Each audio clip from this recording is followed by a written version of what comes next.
Estamos de volta com a Confraria do Ideal Outdoor. E os nossos convidados hoje são o Helder Madeira, coordenador executivo e instrutor da Outward Bound Brasil, parceira da TV Ideal no projeto. O Wilson Lourenço, da Compass Desenvolvimento Humano e Empresarial, que foi um dos consultores do programa, analisou os executivos durante os desafios do time azul, e a Ana Paula Saião, profissional de relações públicas, que atua em eventos corporativos e que fez parte da equipe vermelha. Temos também o Thiago Gatti, gerente de projetos em consultoria logística, membro do time azul. Wilson, em geral, os treinamentos que vocês dão nas empresas são para equipes de pessoas que já se conhecem, que trabalham juntas, né? Aqui, no caso, vocês tiveram que lidar com pessoas diversas, né? Vindo de mundos diversos, né? Isso foi interessante para o treinamento? É interessante porque eles vão, através das atividades, colocarem um pouco do que pensam. E nem sempre as garras aparecem, né? Então, é interessante que numa das atividades era notório algumas pessoas querendo um determinado norte, né? O norte deles, e outras querendo outra. Então, dentro do mundo empresarial, eles discutiriam mais isso, para encontrar de fato. Na atividade outdoor, o grupo rapidamente, facilmente, ok, então eu aceito, vamos por esse caminho. Então eu diria que o envolvimento ele é menor, mas não deixa de ser um aprendizado, porque as pessoas também estão querendo ouvir a contribuição do outro para efetivar em competência na atividade. Helder, o que você acha? É mais produtivo? Porque eu estava aqui pensando, quando as pessoas já se conhecem, tem aquelas birras, né, dentro da empresa, ou o contrário, né, tem a reverência em relação ao chefe, e talvez com pessoas novas, desconhecidas, há uma generosidade, uma maior condescendência, aceitar o outro, né? Isso, no final, é bom ou é ruim para o treinamento? Isso acontece nos treinamentos mais curtos ou nos primeiros dias dos treinamentos mais longos, essa condescendência e tal. Mas a tendência, à medida que essa convivência vai se intensificando, fatalmente vão surgir os conflitos. Com relação a ser bom ou não, num programa mais curto, a gente pode às vezes induzir para que os conflitos surjam mais rapidamente e desses conflitos você trabalhar. Então é difícil dizer se é bom ou não, depende realmente de que competências, do que você quer trabalhar com aquele grupo. Uma coisa que eu acho importante nisso é o seguinte, quando você não conhece as pessoas e não tem esse envolvimento, tem o lado bom também, porque apesar da gente estar com as câmeras, a gente não tem esse convívio. Então muitas vezes você é muito mais você, mesmo estando sendo filmada, do que você é num grupo, onde você está defendendo seu trabalho, onde você tem que se relacionar com essas pessoas, que você muitas vezes vai precisar da aprovação delas para algumas coisas. Então, você estava falando, eu estava aqui pensando, não sei até que ponto a gente usa mais máscara a hora que está dentro da empresa ou a hora que está querendo mostrar para os outros quem você é, enfim, num reality show. Acho que são situações diferentes e as duas são legais, as duas são diferentes, as duas têm o lado legal. Você diz o componente da câmera. Sim, porque da câmera todo mundo te fala, mas você estava sendo filmado, você quis ser você, eu não quis ser você, mas quantas vezes a gente é a gente mesmo dentro da empresa? Né? Muitas vezes lado, não, né? Eu acho que a natureza do desafio, um desafio que exige que você se concentre na tarefa, você acaba se esquecendo de que tem uma câmera perto de você. Sim. E aí é isso que eu quis dizer no início, que aí caem as máscaras, porque você não consegue controlar o tempo todo. E na empresa, às vezes, você mantém a máscara por mais tempo, porque tem outras coisas envolvidas. Sim. Né? Acho que o Paulão tinha uma pergunta. Eu queria perguntar para o Helder. Helder, como que é o treinamento com diretores, presidentes de empresa? Aqui em off, todo mundo quer mandar? Às vezes acontece.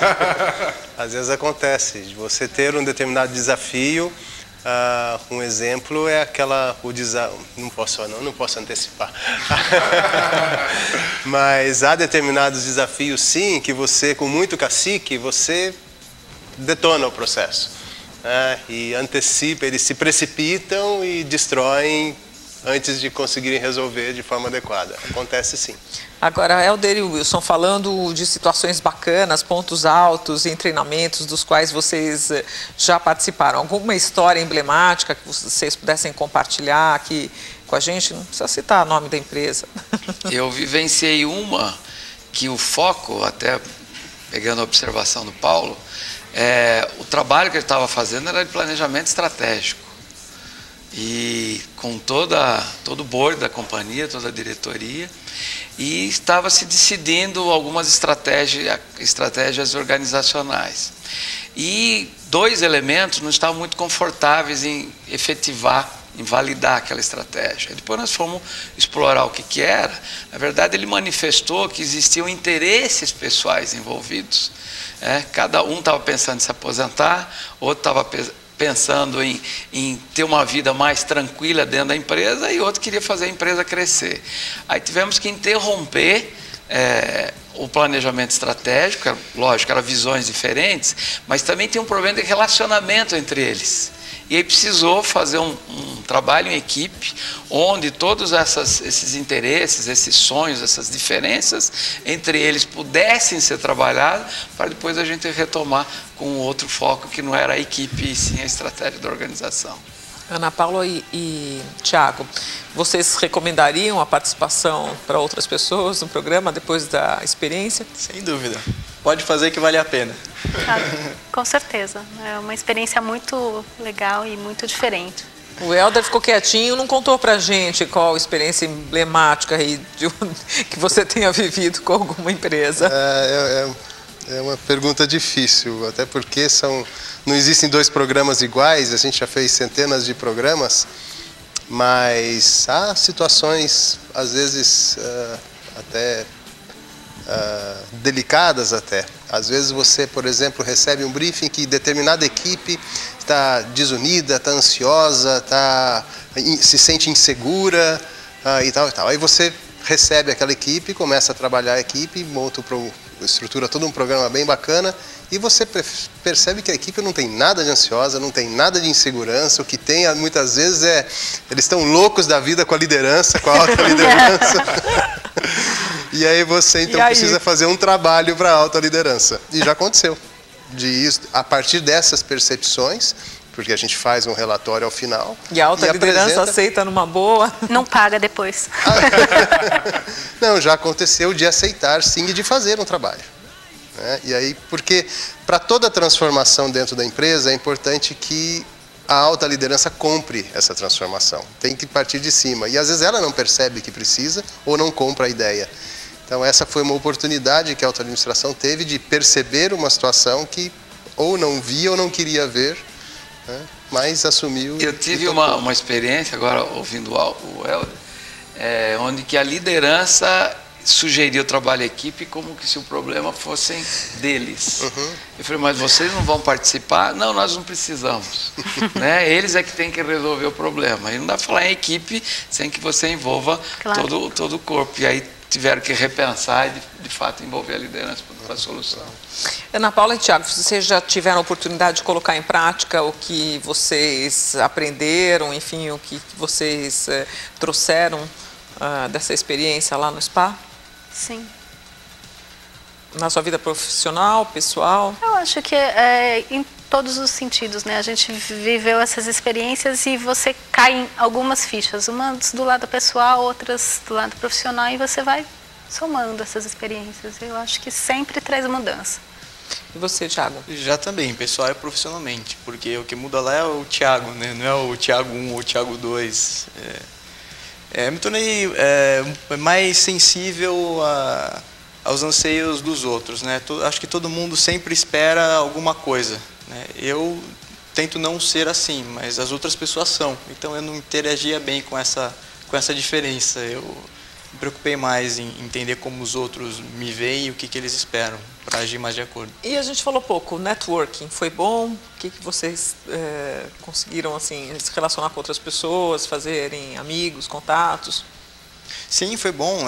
As 20 pessoas que estavam lá, eram 20 executivos, eu acho que com um bom nível profissional também, né? Então, todo mundo trocou cartão, né? E aí não tinha time, né? Não tinha time, nós continuamos conversando por e-mail, fui visitar o Rodrigo Ferraz depois também, fomos bater um papo, enfim, tá dando continuidade aí. Nossa confraria, infelizmente, está chegando ao final, né? Foi super interessante conhecer um pouco dos bastidores desse programa, né? Eu queria agradecer aí a presença de vocês, brindá-los de vocês. Ao sucesso de todos.